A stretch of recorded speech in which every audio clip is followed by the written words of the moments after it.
கல்வித்தியர்கள் பிறக்கும், மான் வீட்டில் கரிசல் பிறக்கும், மாடு வீட்டில் குரணி பிறக்கும், மனிதன் வீட்டில் மணி பிறக்கும் என்று உலகத்துக்கு எடுத்து காட்டிய முத்தமிழ் முருகனை தத்தெடுத்த அன்னை பராசக்தி அலைமகள், கலைமகள், மலைமகள் என்று சொல்லக்கூடிய ஆத்தாளை, அண்டமலா பூத்தாளை, ஆதி பராசக்தி என்று சொல்லக்கூடிய தாயை வழங்க வேண்டும். தாய் நாடு, தாய் மண்ணு, தாய் குலம் அப்படின்னு. இந்த தாய் நாடு, தாய் மண்ணு, தாய் குலம்னு எதுக்கு சொல்றோம்? உலகத்துல எந்த குழந்தையும் நல்ல குழந்தை தான் மண்ணில் பிறக்கையிலே அது நல்லவராவதும் தீயவராவதும் அன்னை வளர்ப்பதில்லை அப்படின்னாங்க. சொன்னாங்கல்ல, நல்லவராவதும் தீயவராவதும் அன்னை வளர்ப்பதில்லை அப்படின்னு சொல்லிட்டாங்க. இந்த அண்ணன் எப்போதுமே தாய் பிள்ளை தவறா போகணும்னு எந்த தாயும் நினைப்பாங்களாங்க. அப்ப பிள்ளை கெட்டு போனாலும் அன்னையதான் சரணமா, நல்லா இருந்தாலும் அன்னையதான் சரணமா? ஏன் தகப்பன்னு சொல்லல? ஏன்னா 10 மாசம் சுமந்து ஈ கடிக்காமல் எறும்பு கடிக்காமல் பாஞ்சாக்கணும் இல்லையா? அந்த ஈ கடிக்காமல் எறும்பு கடிக்காமல் பெத்து வளர்க்கிற பெத்தவளுக்கு தாங்க தெரியும் பிள்ளையுடைய அருமை அப்படின்னாங்க. அப்படிப்பட்ட இந்த உலகத்துல நம்மளாம் கத்துக்க வேண்டியது என்ன கத்துக்கிறோம்? நிறைய பணம் சம்பாதிக்கிறோமா, நிறைய வீடு வாங்குறோமா, நிறைய சொத்து சேர்க்கிறோமா அப்படின்றது முக்கியம் இல்லைங்க. வாழ்க்கை முறையை நம்ம கத்துக்கணும். வாழ்க்கை முறையை எப்படி கத்துக்கணும்? ஏன்னா நீங்க முன்னால பாத்தீங்கன்னா நம்ம தாத்தா பாட்டா போட்ட காலத்துல சொல்லுவாங்க இல்லையா, எல்லாருமே உண்ண உணவு, உடுத்த உடை, இருக்க இருப்பிடம் தந்தாங்க. அது இருந்தா போதுங்க. மனித வாழ்க்கைக்கு அது மட்டும்தான் முக்கியம். உண்ண உணவு இருக்கணும், உடுத்த உடை இருக்கணும், இருக்க இருப்பிடம் இருக்கணும். எவ்வளவு பெரிய மாளிகை கட்டினாலும் நம்ம எங்க ஒரு புதுசா ஒரு குடி போறோம், பெரிய மாளிகை கட்டி பழக்கத்தானே, புதுசா பெரிய மாளிகை கட்டி குடுக்கணும் போறோம். ஆனா போற அன்னைக்கு இந்த இடத்துலதான் நம்ம படுக்கணும் அப்படின்னு தோணும் நமக்கு. அந்த இடத்துலதான் கடைசி வரைக்கும் இருப்போம். இது உண்மையா இல்லையா? அதுதான் உண்மை. அது போல மாளிகை, பெரிய மாளிகை கட்டினாலும் நம்ம சாப்பிடுறதும் அந்த ஒரு இடமா தான் இருக்கும், நம்ம உறங்குறது ஒரு இடமா தான் இருக்கும். மற்ற இடமெல்லாம் காலியா சும்மா தான் இருக்கும். கூட்டு குடும்பம்னு ஒண்ணு இருந்துச்சு, அந்த கூட்டு குடும்பம்லாம் இப்ப காணோம். என்ன காரணம்? எல்லாமே சுயநலம் தான். சுயநலம் இல்லாம பொதுநலம் இல்லாம அப்படின்னாங்க. இந்த சுயநலம் எதுக்கு வந்துச்சு அப்படின்னா எல்லாமே தனதாக்கிக்கணும் அப்படின்றதுக்காகத்தான்.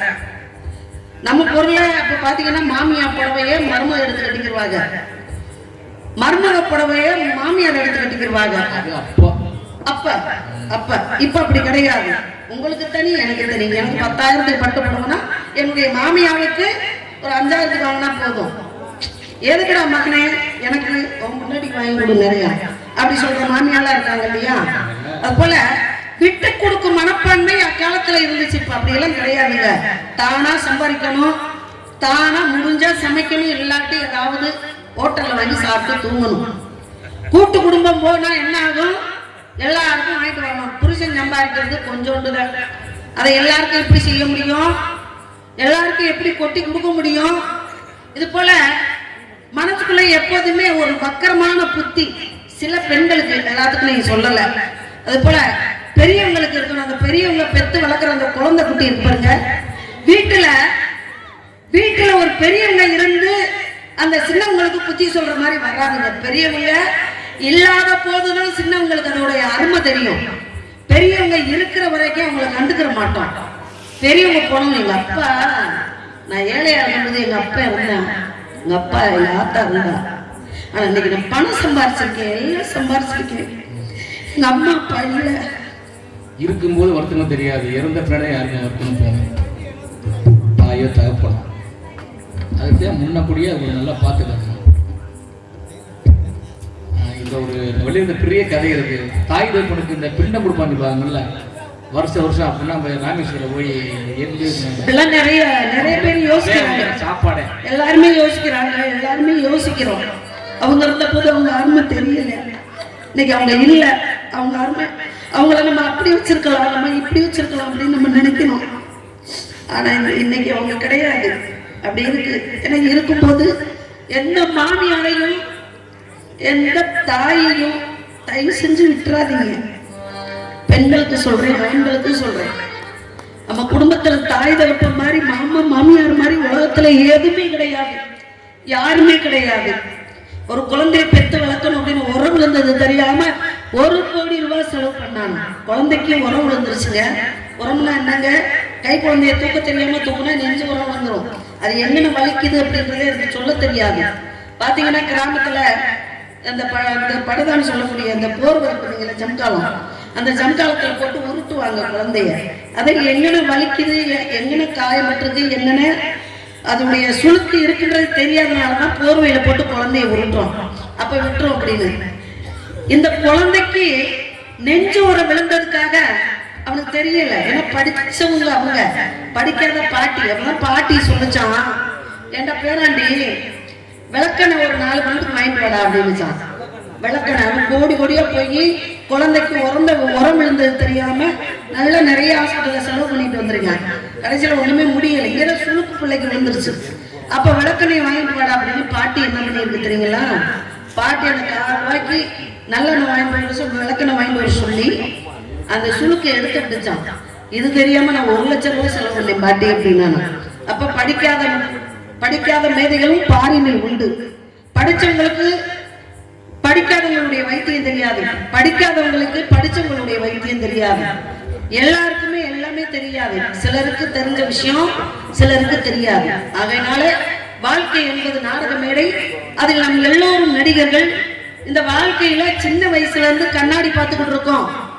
இந்த கண்ணாடி பார்த்துக்கிட்டு நம்ம எவ்வளவு அழகா இருக்கோம் அப்படின்னு நம்ம நினைச்சுக்கிட்டு இருக்கிறோம். காலநாட்டி என்று சொல்லக்கூடிய கடிகாரம் ஓட ஓட நம்ம முதுமையை நோக்கி போய்கிட்டே இருக்கோம் இல்லையா? இந்த வாழக்கூடிய கொஞ்ச நாளையில ரயில் பயணங்கள் மாதிரி இந்த ரயில் எப்படி ஓடுதோ வர வர வர வர வர வர ஒவ்வொரு ஸ்டாப்ல ஒவ்வொருத்தவங்களும் இறங்கிடுவாங்க. நம்ம குடும்பத்துல உள்ளவங்களும் சொல்றேன், நம்ம தாத்தா இறந்து விட்டா கூட செத்து போறோமா, பாட்டி இறந்து விட்டா கூட செத்து போயிடுமா? இல்ல.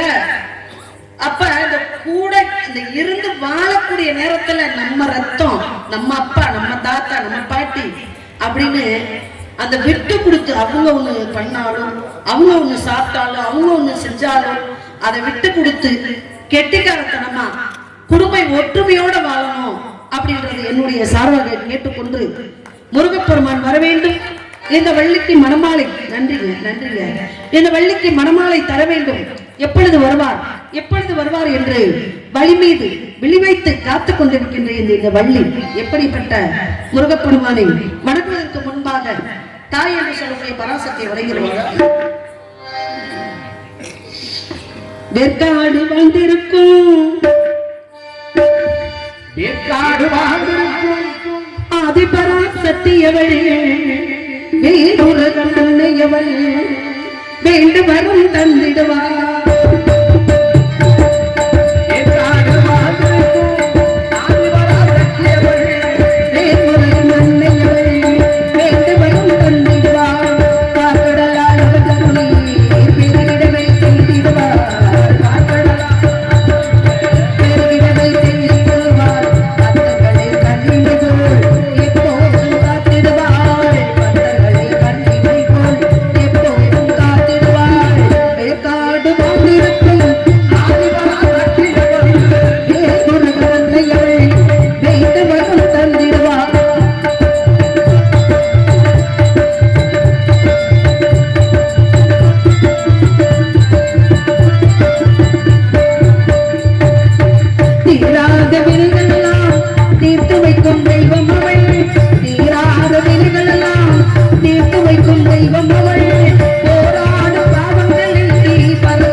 பாலை என்று அழிவுக்கு நிலங்களிலே குறிஞ்சி நிலமான இந்த நிலத்துக்கு சொந்தக்கார முருகப்பெருமான் அழிக்க முடியாத சூரபத்மனை அகங்காரத்தை ஆணவத்தை அழித்து மயிலாகவும் சேவலாகவும் வைத்துக் கொண்டு தனிகையிலே அமர்ந்து கொண்டிருக்கின்றார் முருகப்பெருமான்.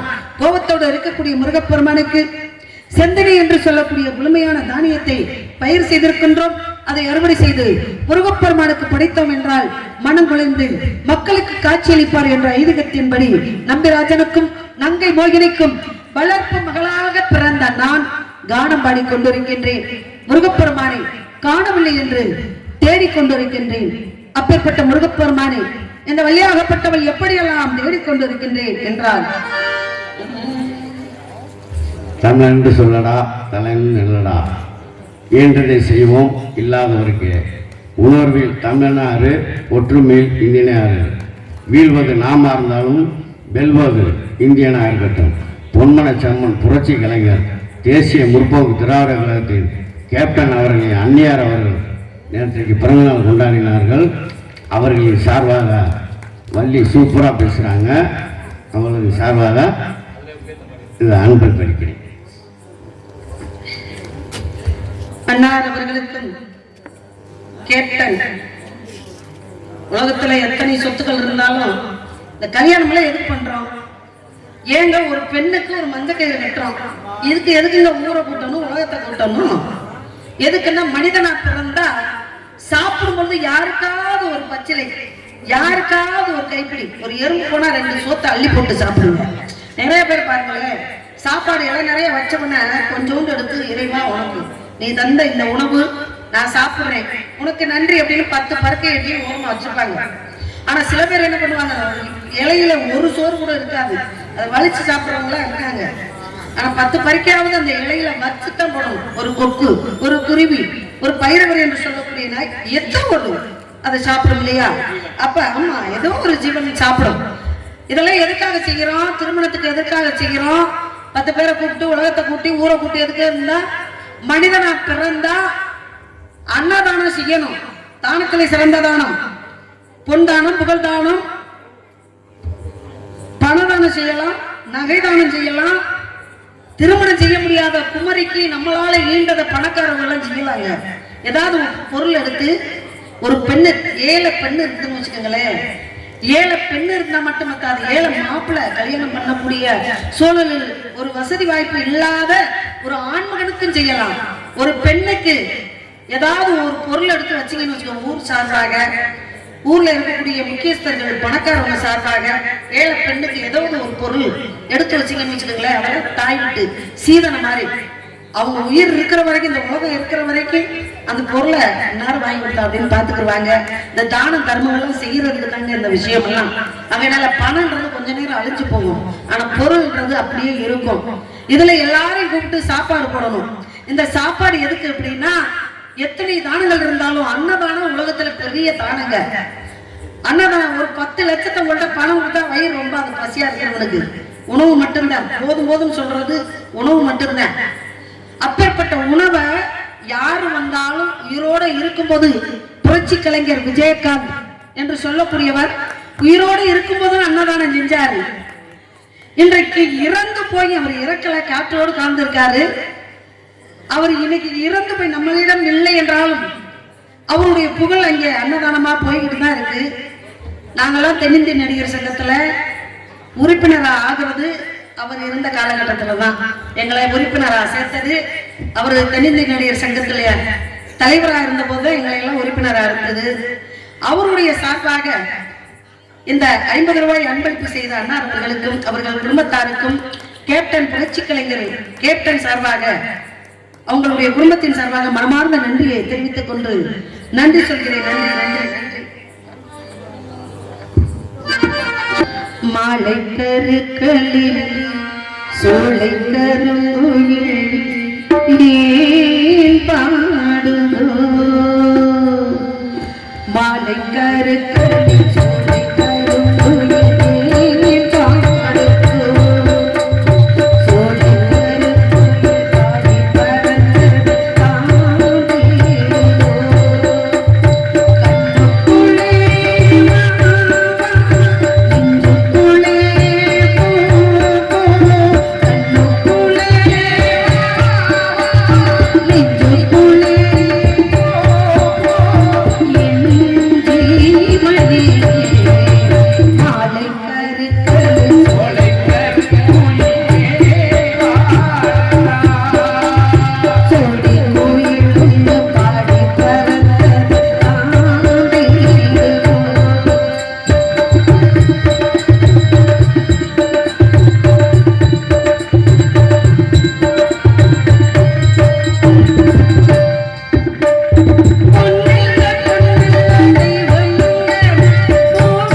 முருகப்பெருமான் காதல் பண்ணணும் அப்படின்னா ஒரு நாள் இல்லை 2 நாள் இல்லை, விடிய விடிய காதல் பண்ணிக்கிட்டு இருப்பாங்க.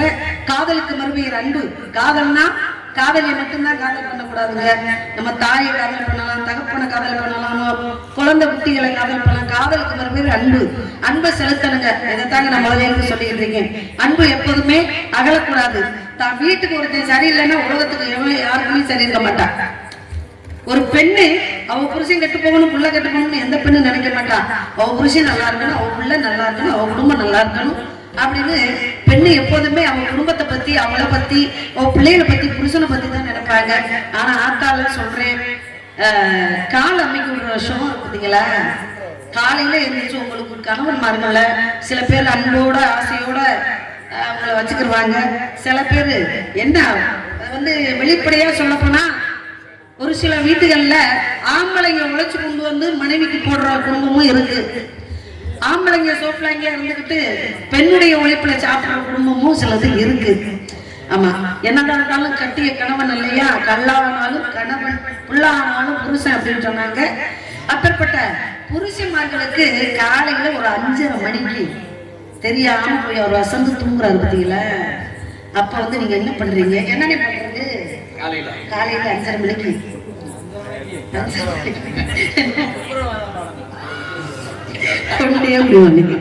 5:30 மணிக்கு அவர் பிடிக்கல, அது நமக்கு தேவையில்லை. 5:30 மணிக்கு போய் நல்ல வரும் கெட்ட வரும் அவரு ஆயுஷ் பலமா இருக்க வரைக்கும் தான் நம்ம வந்து ஒருத்தரை பார்த்து நம்ம வந்து ஒண்ணு சொல்ல மாட்டாங்க. நம்ம அப்ப என்ன பண்ணணும், கட்டிய கணவன்மார்களுடைய காலை போய் லேசா அமைக்கி விடுங்க. எதுக்கு அமைக்க விடுங்கன்னா அதுல நிறைய விஷயங்கள் இருக்கு. காலை கட்டிய கணவனுக்கு அமைக்கி மட்டும் நீங்க பாருங்க, அந்த குடும்பத்துக்கு நல்லது நடக்கும். இது உண்மைங்க. பிடிக்குது பிடிக்கல அதை செய்யுங்க. அதே சமயத்துல தான் கொண்டாட்டிய பிறருக்கு விட்டு கொடுத்து எந்த ஒரு ஆம்பளையும் பேசிடாதீங்க. நம்ம மனைவியை நம்ம விட்டு கொடுத்து பேசினா அடுத்தவங்க ஏவலமா பேசுவாங்க இல்லையா. ஆனா நம்ம கொண்டாட்டிய அழகே இல்லைன்னாலும் பரவாயில்ல. நீங்க பாருங்க, பாட்டை கேட்டு அழுதுட்டீங்க, அழுதுட்டு நான் தாய் தான் நேசிச்சு நேசிச்சு அக்கா இன்னொரு பாட்டு எனக்கு பாடுறேன். விஜயகாந்த் அந்த பாட்டு திரையில பாக்குற கூட அப்புறம் நீ பாடிட்டீங்களா? நான் பெரும்பாலும் நாடகத்துக்கே போக மாட்டீங்களா? திருப்போணம் பஞ்சாயத்துல பக்கத்தில் நடக்குது, 2 கிளைச்சலாளர் இருக்காங்க, 18 முத்துராஜான்னு சொல்லி. இருந்தாலும் எனக்கு தலைமையில் ஆடுறேன். பஞ்சாயத்தில் இந்த மாதிரி நாடகம் நடக்குது, கண்ணா போயிட்டு வரணும் சொன்னனாலே வந்துக்கா. இன்னொரு பாட்டு நீங்க பாடுங்க, நான் விட்டுருக்கேன். வெள்ளிக்குறிச்சி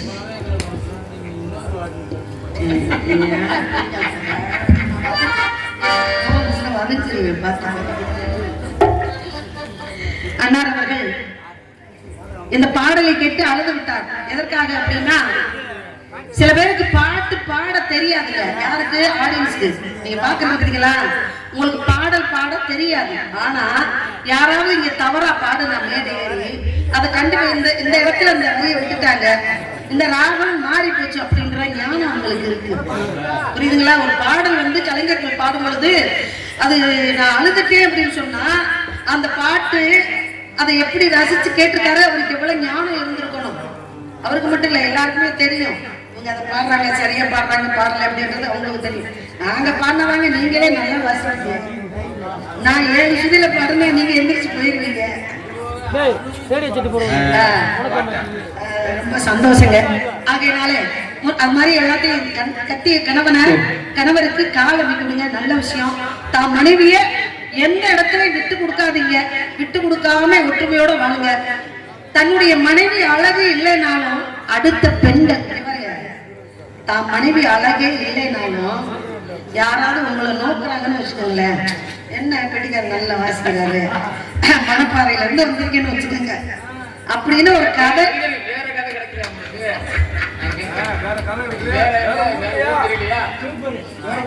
அண்ணே நான் உங்களை அப்படி சொல்லுவேன், இருந்தாலும் அந்த பக்கம்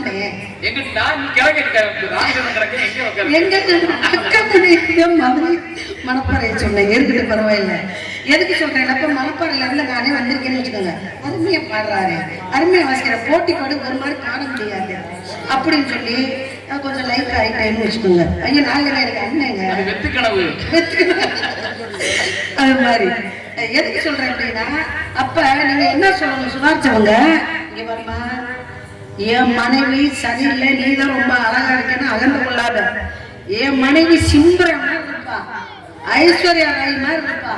அப்படி மனைவியை விட்டு கொடுக்காம பேசிட்டீங்கன்னா ஒரு பொம்பளை பிள்ளை போயிட்ட பக்கத்துல வந்து உங்களை தொந்தரவு செய்யாது, நீங்க தப்பிச்சுக்கலாம். அப்படின்னு பிடிக்கலன்னா கம்முன்னு இருந்தா, பிடிச்சா கைத்தட்டுக்கு எதுக்கு அவங்க எதுக்கு சொல்றேன்னு, அது ரொம்ப நல்ல விஷயம் தானே. நம்ம பொண்டாட்டியை விட்டே கொடுக்க கூடாதுங்க. அதனால நான் முருகப்பெருமானை விட்டே கொடுக்க மாட்டேன். அவரை மனசுல எப்படி நினைச்சிருக்கேன் தெரியுங்களா? முந்தி முந்தி விநாயகரே, 33 தேவர்களே, நீரச்ச நீரையெல்லாம் நீ குடித்த நிலத்துக்கு பழச்ச போறேன், சீராக ஏரோட்டி பார்முழுக்க சோறு கொடுத்து. பாட்டுல பாருங்க கேப்டன் அவர்கள், பார்முழுக்க சோறு கொடுத்து காட்ட போறேன். இந்த பாட்டுல கூட சோறு தர்றேன்றாரு, செஞ்சுட்டுதான் என்ன இருக்காங்க. பார்முழுக்க சோறு கொடுத்து காக்க போறேன், ஆதரிக்க வேணுமுங்க. ஏற்ற முன்ன ஏத்தம் கடி கட்ட முன்ன ஏத்தம், ஏற்ற முன்ன ஏத்தம் ஏற்ற முன்ன ஏத்தம், உங்க பெண்ணு பாட்டு பாட்டு தெரிந்து ஏற்ற முன்ன ஏத்தம், ஏறோடு கடி ஏத்தம், ஏறோடு கடி ஏத்தம், ஏறோடு ஏத்த ரொம்ப ஏத்தம், உங்களுக்கு ஏற்ற முன்ன ஏத்தம், உங்களுக்கு ஏற்ற முன்ன ஏத்தம், உங்க பெண்ணு பாட்டு பாட்டு தெரிந்து ஏற்ற முன்ன ஏத்தம், ஏறோடு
கொட்டி கிடக்குது. நம்மளுக்கு கொடுக்கறது நம்ம பாடணும் இல்லையா? ஆகையினால பாட்டு முடிஞ்சு முந்தா நாளே முடிஞ்சிருச்சு. இப்ப தட்டுறீங்க, ரொம்ப சந்தோஷம். நினைச்சு பார்த்து புரிஞ்சு தட்டுறாங்க. ஆமா, இருக்கட்டுங்க. ஏன்னா எல்லாருக்கும் காதல் வந்துச்சுன்னு எனக்கும் காதல் வந்துச்சுங்க.